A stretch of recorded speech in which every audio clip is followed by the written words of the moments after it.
Hey, did you know that the lyrics for Pretty Little Lies is actually toucan and not toucan? Because like I was, it was toucan keep a secret. But like it turns out like toucan because like if one is dead and there's only two people who know the secret, like it's not two people keeping the secret anymore because like it's only one person keeping the secret. I didn't notice for the past 18 years that I've been hearing that song play, and I watched it myself for a bit even, but like I got bored and a little confused. I still have no clue who A is, even though I'm pretty sure they revealed it at some point or another. Anyway, hi, I'm Yami, and this is like a new thing for my channel. It's kind of like that re-evaluating thing that I did with the Mass Effect videos, but for films and movies and series. Why am I doing this? Well, my brain is broken, and I decided that game theories, film theories, and that other nonsense singing wasn't enough for making other people broken brained like me. So, can you keep a secret? The 2019 book-to-screen rom-com starring a grown-up Annabeth Chase and Superman from the Arrowverse or whatever. So, I love this movie, and like, it was a little weird, mostly because I don't do romantic comedies. Who am I kidding? Every second movie I watch is a rom-com. And that's not counting like the major four theater movies that you, for some reason, have to go watch in the cinema, pirated at phone quality, which I can do because like how do you watch that quality? Anyway, before you stuck in Spoiler Town, USA, which is actually a nice place if it wasn't for all the assholes that loved it, that literally loves to ruin your life by spoiling the movies that you've been dying to watch for like weeks when it was first promoted. And now have you know, I'm one of those assholes. Anyway, so movie thingy. Not really a quick summary, but let's just get right into the plot. So just stop me if this sounds familiar. Girl meets guy on plane who's coming home after attending his niece or somewhat's birthday, and he just so happened to be riding coach with the rest of the poor people because he wants to keep it a secret or something. Like, dude, take your private jet. And actually, does he have a private jet? I was too busy focusing on my Annabeth crash to worry about Clark Kent over here. Anyway, the plane just conveniently experienced turbulence or something, and it turns out that Annie over here is actually deathly afraid of flying. So to know that the plane is going to maybe very unlikely crash makes her spill all her secrets to the strangers she just met on the plane. So she tells him all her secrets, like how her boyfriend can't please her. Yeah, like that's a surprise. How she cries when Imagine Dragon's demon plays. I can't blame her for that. I was just not sure if she has a G-spot and whether the aforementioned boyfriend could find it. And I saw what he does when they do it. And let me tell you, I was not born to know that that's not how you do it. What were we doing about? Anyway, she lies about her boob size and that the coffee with work is terrible and that she threw away a client's file because he and or she was being a bitch. Yep, normal things you'd say to a stranger you just met on a plane and also just so happens to be a boss. Technically, yep, boss. Because like a day or two later, I think, it turns out that the place that Emma works at, first time I'm using her in-movie name, the owner is coming in for some reason that's convenient to moving the plot forward, and Emma sees that it's the guy on the plane that she bared her soul to and gave reasons to fire her. And now she's scared he's gonna reveal all her deepest and darkest secrets for whatever. Anyway, she gets off the plane and meets her still aforementioned boyfriend who asked her to move in with him, even though like 5 months ago she was telling the stranger about how her boyfriend couldn't please her. So good for you, girl, realizing that almost no guy can actually please a woman and just accepting it for what it is. But it turns out she ends up regretting it. Wow, didn't see that coming. And he just never saw her coming. Get it? Anyway, back at work, Emma prepares for the visit of Panda CEO Jack Harper. When he arrives, it is the handsome stranger from the plane. I guess I already tell you this, and this is old news. But once again, movie magic doing something that I assume is very improbable in order to forward the plot of the movie. He agrees not to say anything to fire her. You see in return not reveal that he was in Chicago. Yes, that one thing was all the secrets that she revealed on the plane. But of course, I already told you why he was there and why he's flying coach, and you will get the full story maybe later if I remember. Or if you go watch the movie and just go find it out yourself. If you don't hate it after I'm done with this anyway. In the marketing meeting, Emma suggested the target demographic for their Panda Bites product line not be millennials but the elderly.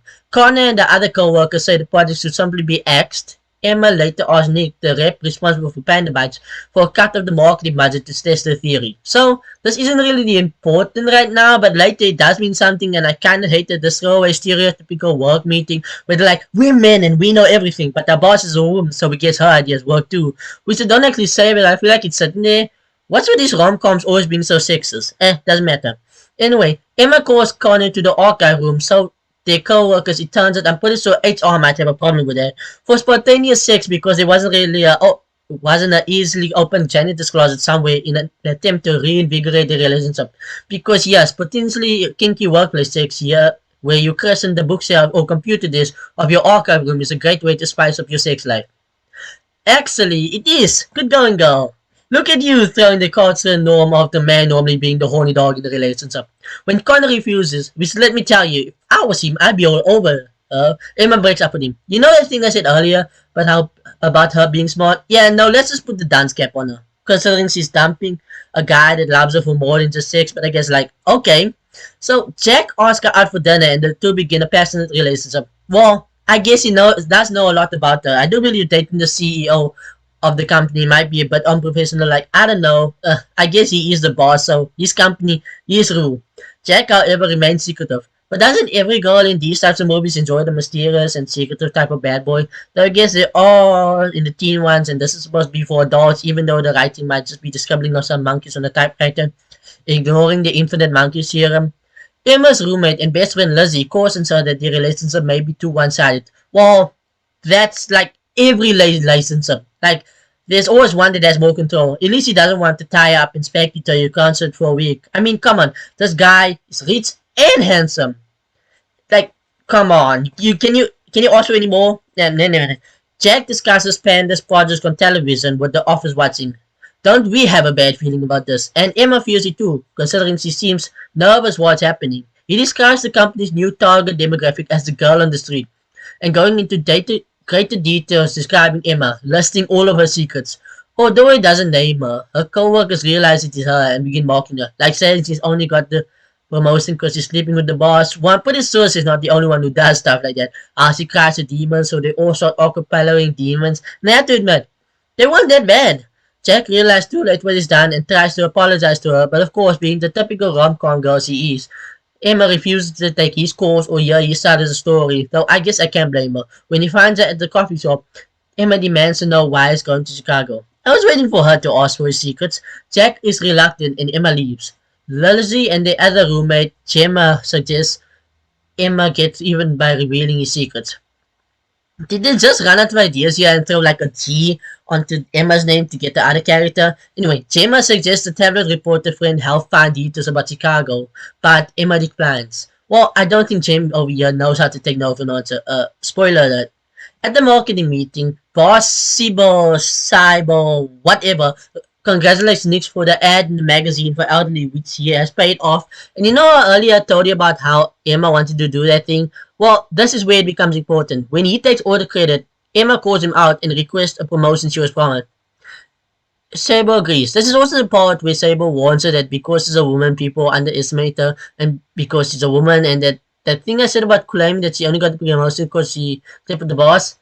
Yeah, I told you so. Jack reveals the reason for his trip to Chicago. Finally, I think this is the reason everyone was really watching this movie when they saw the first scene on the plane. Why was a rich guy who could have flown first class or business class was riding in coach? Anyway, he's been working to ensure that his goddaughter stays at the spotlight after the death of her father so she can have a normal life. Oh yeah, he has a goddaughter who's the child of his dead co-CEO, and yes, he had a co-CEO, I forgot his name. So he was protecting his goddaughter. Good for him. Gemma arrives just then with the reporter friend, and Jack leaves in anger. Told you so. I'm ruining this movie just with the spoilers, aren't I? Anyway, Emma tracks him down on a plane back to Chicago. Stalker vibes? She assures him that she told the reporter nothing and expresses gratitude that he loved her when she was her true self. He then begins to reveal all of her secrets to her. Wow, isn't that just amazing when the start and end of the movie is the exact same, just from opposite perspective. So yeah, that was Can You Keep a Secret? And it turns out that no one here can seem to keep a secret, since in the end, all the secrets we learned in the movie was released in the end. Yeah. Anyway, I know I left a lot of critiques about this movie, but I really loved it, and it wasn't so bad. It was just a weirdly good movie, and I had to do this video for my new review sections, and it seems I changed what I was doing at the start of the video, and like I can't really stay. And I told you my brain is broken, and now anyway. If you like this video for some very unlikely, weirdly stupid, insane reason, don't forget to subscribe and ring the bell if you want to see more like it. Which, like, I really doubt, since I doubt any of you actually made it this far. But okay, if you did, don't forget to subscribe, ring the bell, leave a like. So, thanks for watching. This has been Yami, and I'll see you in the next thingy like this. Maybe.